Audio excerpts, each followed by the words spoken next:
brought to you by the Rwanda Development Board.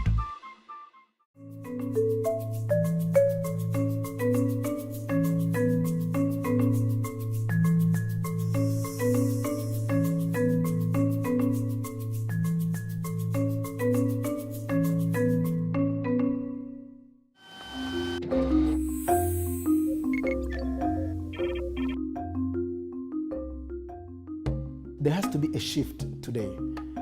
Connectivity is happening. Certainly, we still need to complete the rollout and make universal access to broadband to everyone. But increasingly, the business is in services.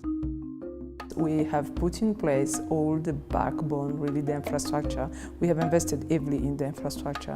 What we are focusing on right now is very much develop the applications and make sure that that infrastructure is really being taken advantage of.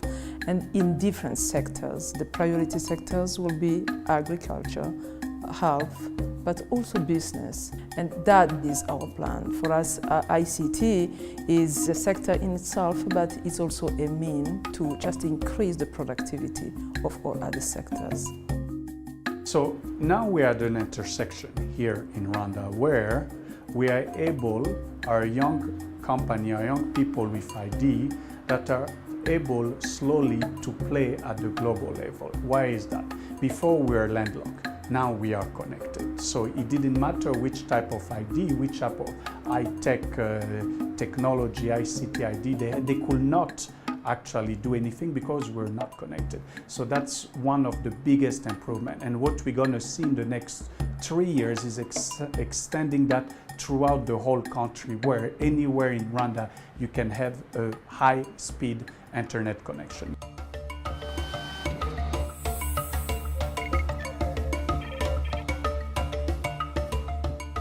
When I think about before it was there, where we only relied on satellite to receive internet in the country, and what we can achieve today, the amount of bandwidth that people can access to, the amount of flexibility of services people can get. As an example I can give you is 2 weeks ago, someone came and wanted to do an IPTV service. And because of the infrastructure available, the cloud and the backbone, he managed to have a proof of concept ready in 3 days. And with that, he can start looking at marketing and other things and not focus on how much time it takes to implement all the system, to buy the servers, to ship the server, to go in customs and all that. He can have his system ready in less than a week.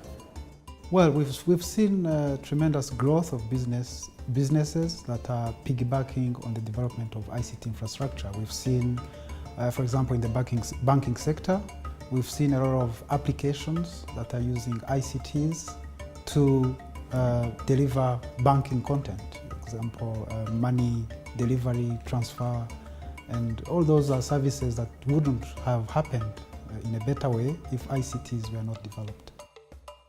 Change the approach of making sure that we attract investors in the industry. So we are doing this in a more proactive approach, going out there, talking to these big IT companies to come, and we believe that when they reach here, they will definitely boost the local industry. And I look at infrastructure and investments of the government in two ways.